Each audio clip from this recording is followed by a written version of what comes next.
Greetings, citizens of the Inner Sphere, clanners, and welcome to another episode of Let's Paint. I'm your host, Trooper6, and today we have a Rifleman. Not just any Rifleman, but a House Davion Rifleman. And let me get things set up for us real quick. Yeah.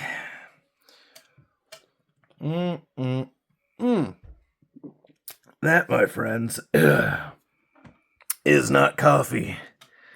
That, my friends, is the sound of us drinking like a clanner. Alright, let's kick this pig, shall we? We are going to start off with ultramarine blue, a nice contrast paint. As you see, I already got, you know what, actually we will start with some Black Templar, and we are going to do the cockpit. Scratch that again. We're going to go with Black Legion. A lot darker. A lot darker. Do I want to? Yeah. Alright, we're going to start off with that cockpit. The canopy. The windshield. Alright. And let's just go in and do this nonsense. Alright. Hope everybody is happy and healthy. I hope those that were waiting for the Q&A video, I hope you guys enjoyed that. For those of you that didn't ask for that, well, too bad. You didn't have to watch it anyway. We are kicking today. Kicking. Pretty tired. As per usual. You know, nothing new there. Nothing new. But we are not also in high spirits, so if I sound a little off today, you just bear with me, guys. Bear with me. But let's start off with ultramarine blue now. It's a nice blue. It's not something like the royal blue that I have over here, like Leviathan blue. I don't know. I'm not used to that name because I've only used it like once or twice. And actually, this is the model that I used it on because I needed a really dark royal blue for that. Yeah, look at that. I believe this is a clanner version of the Rifleman. And the reason I have this out here is because we're going to be using that as a reference when it comes to the cockpit. Because we are going with blue and then a red and white stripe right here and down the leg, I figured with the blue, red, and white that a nice green cockpit would help contrast that and bring everything together. Oh, excuse me. Rather than playing off anything and going with like a red and yellow cockpit, because we already have red and white stripes. So, you know, just another color to work with. Something else to give your eyes, you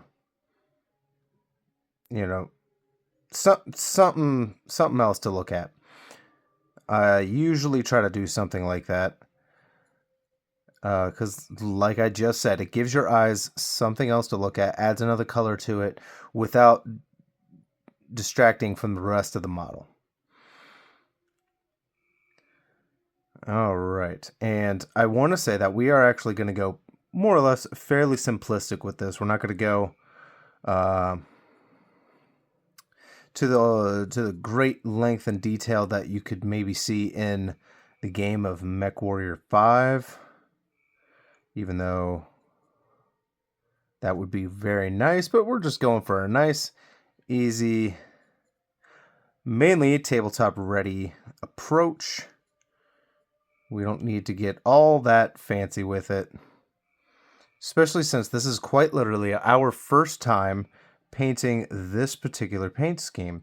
Every time I've ever painted House Davion, I've gone with their green theme because, as I understand it, House Davion colors are actually primarily green, and that these blue mechs with red and white trim, if I understand correctly, that is it's like their parade colors, you know? So,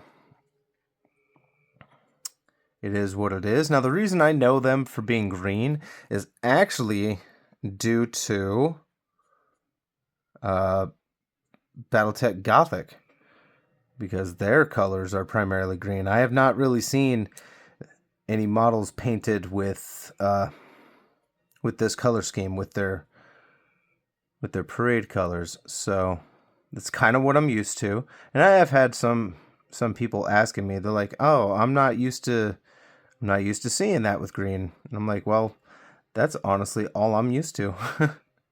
I'm not used to seeing it with the blue and whatnot. I mean, I kind of am. It's whatever, but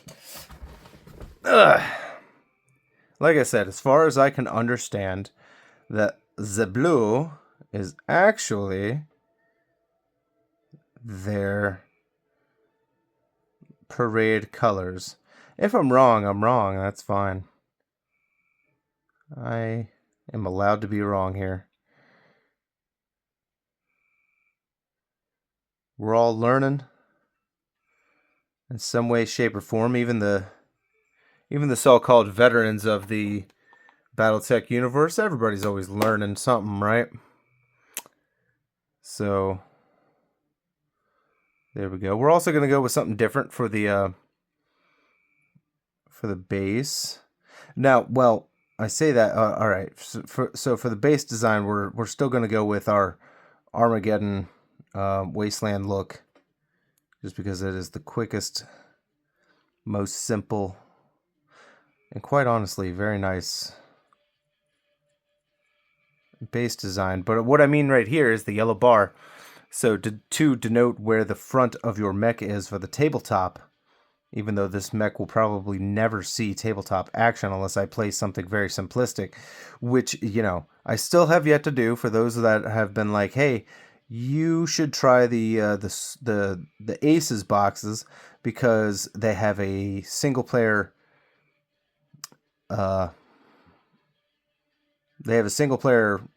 campaign or missions or whatever have you. They have a way for you to play single player, and that is great. I have not taken the time to do that because either I've been too tired, or maybe we need to go to bed, and then a work schedule is going to be soon the problem to then contend with next. So we are just going to be doing our thing here. All right. Kind of forgot what I was starting off with there to say, so I'm apologizing right now. Like I said, not exactly in the best headspace at the moment. Go figure. That video, you caught me at one of my last highlight moments. I didn't want to say high moments and thinking and letting people think that I was stoned or anything. Like, no, just I was on a high note that day during that recording, and now I'm at a low, and that's just super fun for everybody, isn't it? But it's okay. All we got to do is deal with it and get the hell over it, right? It's what I think most people would probably say, and if not, I mean, hey, that's all right. That's all right. What is it that I always tell my children? You choose to be happy? Yeah, I just have to process things and take it from there. But we got this bad boy going. And as you guys know, I'm not a huge fan of blue, but I've been working with a lot of blue lately because of the House Steiner things that I've been painting, which, by the way, I finished. I finished my Steiner Urban Mech Lance because I thought that would be funny. I already had one done, an Urban Mech, and I had him for my personal Urban Mech, or I mean, my personal Steiner collection. part of me kind of wants an Urban Mech collection. But I decided, you know what? I'm going to go and do a lance of them and just kind of let that rock. So I did. I bought an Urban Mech lance. I saved one for the show. I saved the 60L, so the one with the AC-20. Excuse me. I saved that for the show. We're going to do a nice Sherman tank design inspired by the game. You know, you got a little Urban Mech there with hardly any armor and a big fat gun. Why not? Might as well just do something with it. So that's what we're saving it for. And then, of course, the other four, the one with the two LRMs, I believe one was an LRM and the other one was an SRM. If not, you got to bear with me. I didn't read the cards. I haven't read the cards recently to remember what exactly the model number was. So, oh, come on. It is what it is. But that lance turned out pretty well. I'm happy with it. Pretty happy with it. It was fun to paint. It wasn't hard to paint. It didn't take long to paint. I stretched it out just because I could. It took a little longer to paint it. You know, like I said, just because I could. I didn't see any point in rushing through it, and you know, I was spending time with the kids instead of just focusing on the painting, because there have been times where I just got a little too carried away and I'm painting up a storm, and then I'm like, oh snap, I have not really been interacting with you guys. And they've been fine. I mean, you know, they're usually playing with their Legos or something. Maybe they're even watching some Steve and Maggie. Shout out to Steve and Maggie. Love that show. That's a great show, man. If anybody has kids and you don't know Steve and Maggie, I highly suggest Steve and Maggie. They are awesome. Feel like it's something that I might have enjoyed if it was around when I was a child. But then again, you never know. You just never know. But it's okay. All right, as you can see there, I'm leaving a nice wide space on that leg so that I have plenty of room to divide that down the center and give him the red and white stripe that I need to do. I'll paint the rest of the foot here. Like I said, this is our very first time doing this this paint scheme. And here I am again, working with some blue.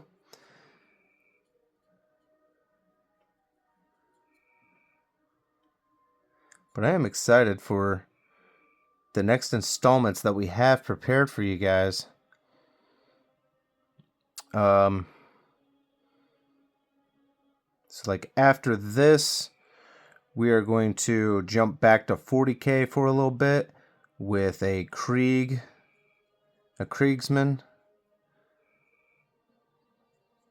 And then after that, I believe we're going to hit up the Battlemaster. And so for all of you clanners out there, in a very stereotypical fashion, the Mad Cat is basically my favorite mech, because when I was a kid playing Mech Warrior 3, you know, the Mad Cat was on the cover. And I want to say at the time that the Mad Cat was like the mascot for at least for the Mech Warrior line. I know Mech Warrior and BattleTech are the same damn thing, but still, you know, I didn't associate the Atlas with it. I associated this Mad Cat. Excuse me. And I'm still very much in love with that Mad Cat. With that being said, I have been absolutely falling in love. I'm falling in love with you. The the Battlemaster. I've been absolutely loving it. I'm having trouble remembering the name, but there's a certain model or a certain variation of the Battlemaster that I had first gotten in my first file that I've talked about before. The one that I got I got soft locked in before having to restart the game. And it is, I want to say now that I have the regular version, the regular variant, or I guess the baseline model, whatever I was rocking, horribly inferior. No offense to it, but horribly inferior. And yeah, the thing that I have now, awesome, but I am going to save that for the Battlemaster episode. So that'll be enough on that for now. If you want to know more, catch that episode in 2 weeks, because that should be the one that gets uploaded. Yeah, unless something else happens. Things happen in a crazy world. In crazy times. With some craziness. Alright. This is looking nice, man. I usually don't like red, white, and blue, only because, you know, we live here in America, and it's just too heavily associated with it, and I don't want things to come off as if they were, oh, it got the American mech. Like, no. So I try not to do things in this color scheme. It's no secret either that I was never the most patriotic in school. You know, I was that kid, not even trying to be trendy, but of course when you stand for the Pledge of Allegiance, I didn't stand. If I did stand, I wasn't uttering the words. I did not care. I didn't see any damn point to that. But there we go. There we go. And you know what? That is nice, crisp, and clean. I like it. I like it. I like it. That was Bow Red. For the people that were expecting me to say it, my bad. That was Bow Red. Just kind of glossed over that. Ooh, excuse me. And now for the front of the base, I'm going to use Tesseract Glow. We're going to go with a very different base design, or that front design. What I'm going to do is paint Tesseract Glow, and then I'm going to go back in with a green and try to draw like a targeting heads-up display. And I'm going to do that. Because oftentimes, all I ever see are the hazard stripes, or maybe like the little BattleTech symbol that goes right there. Some kind of little nod symbol that goes right there. But I never see anybody doing something like crosshairs and everything. And I did that once for my Corsair, and I think I want to do that again.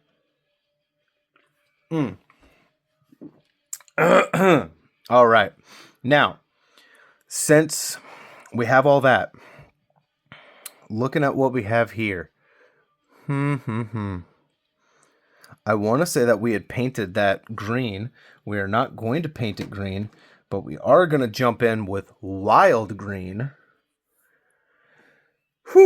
which is a pretty stark green here. But we should only need 2 colors.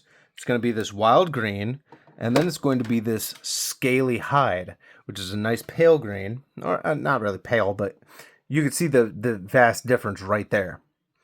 So this is going to be the main color that I use with the glare a little bit, and then of course this is going to be the edge highlighting. And I'm grabbing a very not really sharp anymore, but a nice little trimmed down 0.5 brush, And here we go. And it's tough.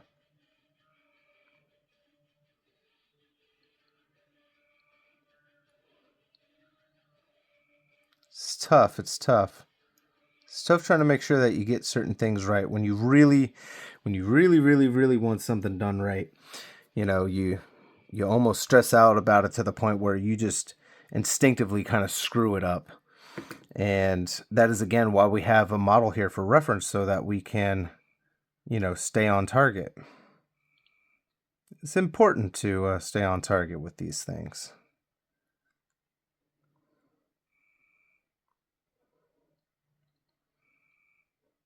You want to make sure your idea is fleshed out, executed to the best of your abilities. Otherwise, you might get a little upset with it, and it could be discouraging. I am certainly guilty of letting my emotions sometimes get the better of me when it comes to those kind of things, getting a little discouraged with my models. It's a natural thing. You know, if you don't know how to catch yourself regulated, understand that it is okay. Like, no, damn it, I didn't get it perfect. Yeah, well, nothing's perfect, man. Nothing's perfect, and you need to be okay with that. And sometimes I am really not okay with that. And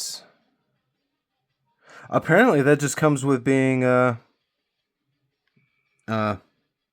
Virgo. And I say, yeah, sure. Yeah, sure. I could see that.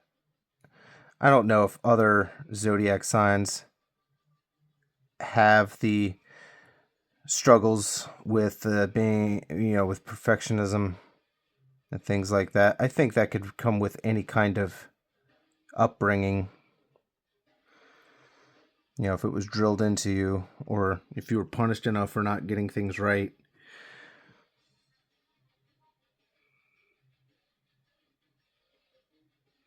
I don't know, man. It's a tough thing to try to think about, and you know, I ain't no psychologist. I'm never gonna pretend to be. But let's go ahead and get that scaly hideout. All right, I think we've done as much as we can without ruining what we are going for here. So get out the scaly hide, and we'll get out this.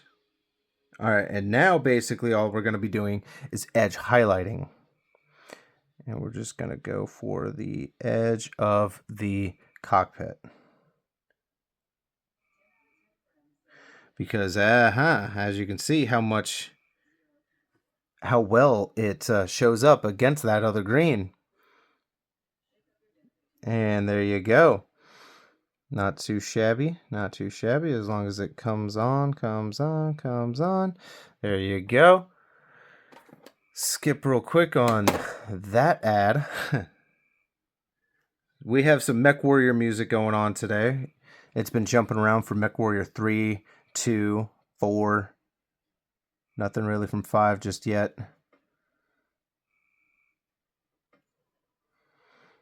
Right now we got Mech Warrior 4 on.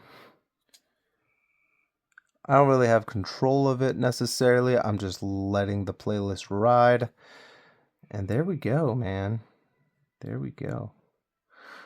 Yeah, it's not too bad. Not too bad at all. All right. And then we're going to need just a little bit of white. Just a little bit. A little bit of white. Just go bloop. Just a little bit of white. I don't even... No, you couldn't even see that. Right here in the bottom corner. That little bit. That's all you need. Dab our brush. Flatten, kind of like we're going to go in with dry brushing. All right. And then we just try to very carefully... Sorry, let me fix that. There's not enough paint on my brush. This is the stressful part for me.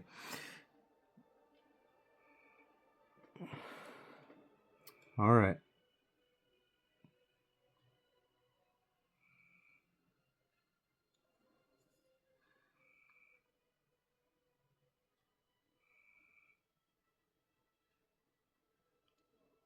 Damn. It's not getting on there as much as I would like. Not in the way I would like it. Okay, that's a little better. Actually, I think we're going to leave it just like that. It's not as small or as sharp as the other one, but it's okay. It's okay. You can see how one inspired the next, and that's all you really need. Now all we need to do is break out our old trusty pal, gunmetal. And we'll do this up. I don't know if I had mentioned before that I did my very first paint class. It was more like a trial run, but still, we did our very first paint class, and that was very fun. We painted a bunch of Dragonborn. If I can remember to throw that on the screen, that would be nice. If I did not remember to do that, I'm very sorry. Editing me dropped the ball. But you know, editing me is usually very tired and stretched and trying to get shit done so that I can get this uploaded, because once again, we are painting at the very last night that we can. It is Thursday night. Tomorrow is Friday, upload day. And I mean, that's my fault, but it's okay. Things have been pretty busy, and I probably would have recorded the other day, but you know, stresses had happened, and we're dealing. We're trying to deal. We're not the best at it, and I could see where I have trouble as an adult. You know, like a metacognition kind of way. I see where my problem is.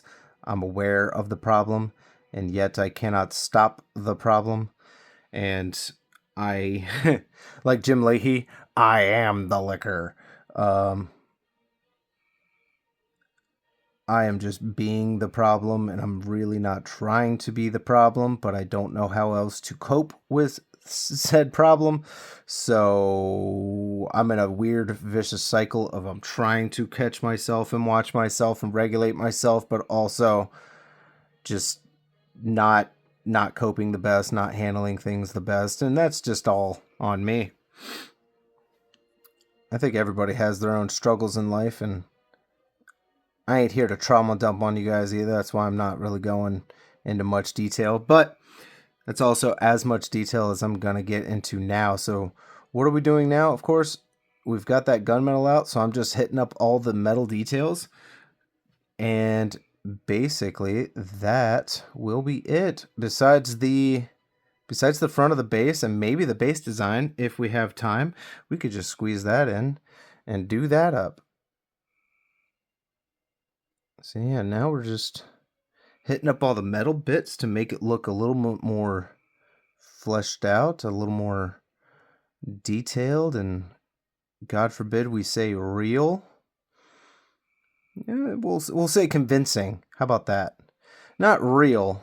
We'll make it look convincing. The metal parts are where the metal parts should really be. But we're not going for a realistic painting here. I do admire some of the painters out there that have pulled off BattleTech stuff, making it look ultra real.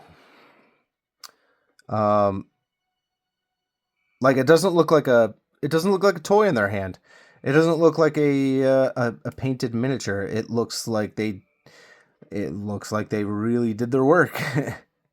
And they did a really good job with it. And there are some awesome painters out there. And I don't know if they're getting recognized for their work or not. Well, since I smudged that part, I'm going to go ahead and paint that part and say screw it, because it's really not that important. It gives another element to it. There you go. So yeah, the more I'm in the hobby, the more I'm seeing people's work out there on Instagram. You know, discovering new people all the time, really. People sharing my work that I've never seen before. You know, somebody was making a new model, a mech, and they want somebody to paint it, and they came to me for like a commission work. And I was like, well, hold on a second. You are a 3D sculptor? And they said, yes. I said, oh. And then I proposed an idea. I was like, hey, look, this is the idea that I have. Do you think we'd be able to work something out like this? And he said, well, find some pictures and we'll talk. So I did find some pictures, and we'll see.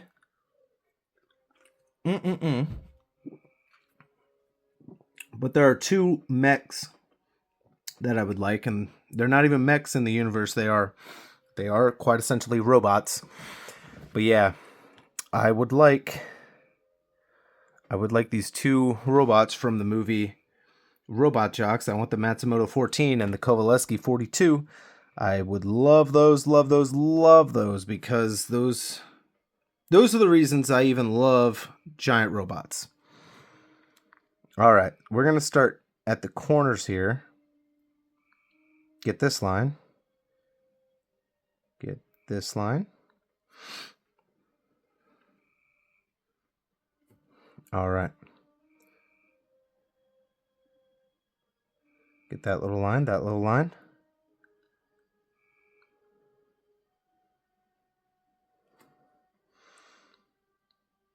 I don't know if you guys can see that under it. If you can't, I'm sorry, but it's okay.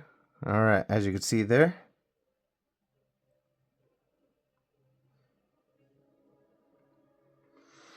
Okay. I had an idea for the crosshair, and now I've all of a sudden forgotten it. So what we're going to do now is go for a bit of an X.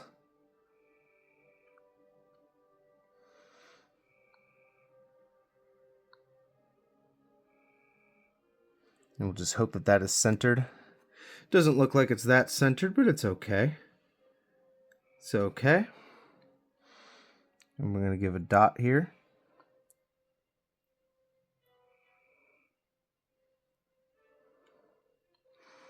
And that's basically what we were going for, as not the prettiest as that is. Just something that was not the hazard stripes. That's all I really wanted. I went with the Tesseract Glow to give it that kind of fluorescent look to it a little bit, and then put some crosshairs in. It's that simple. I know it's not the prettiest there, and that's okay. Oh, excuse me. Oh, shit. Oh, man. That basically does do it for us, but since we're only been here for 30 minutes, I'm going to go ahead and do up the base, and then we will call it a day, because I will still have to wait for that base to dry off camera. Then I have to shade the damn thing, wait for that to dry, and then I can finally throw the edge height, or not the edge height. I could dry brush the damn thing with that Creed khaki and give that signature look that I have for all of my mechs. Every single, well, all of them but one have the same base. One I went with a muddy look. One of them drudging through the muck and the mire.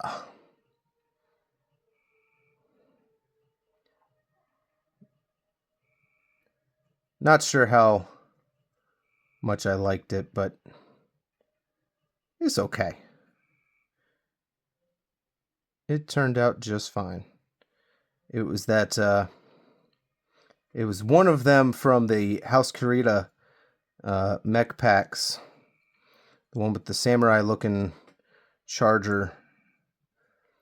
I don't even know the name of the mech that I did, like the model and whatnot. Really don't know what it was, but I called it a demon geist. So it was a demon ghost. And there we go. Look at that. There you go. It's really just that simple, guys. It really is. Hell, everything should probably be dry enough to where I could even throw on some Nuln oil. Call that a day. That's right, I still do with some Nuln oil. It gives plenty of definition. I really could edge highlight. And there are a lot of panels here, but also there's, I don't know, there are quite enough highlights from the slap chop method that we should be okay. And if anything, we can always go back in later and do edge highlighting.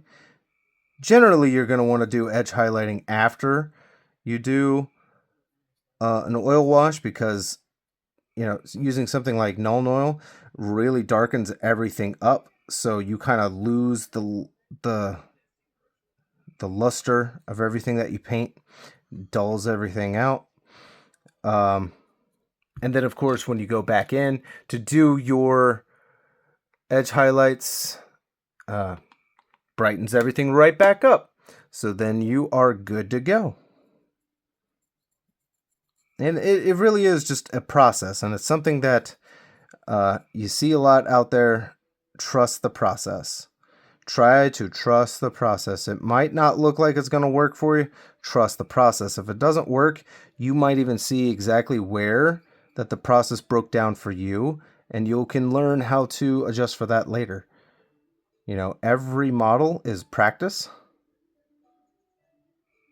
and every model is just an expression of your skills.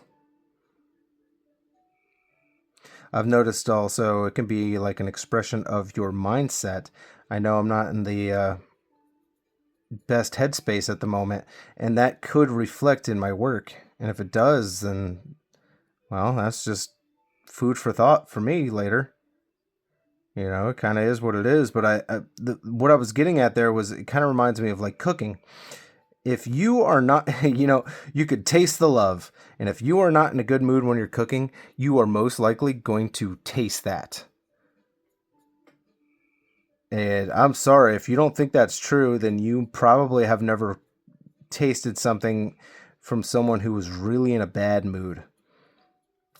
And you could technically say that all chefs are in a bad mood.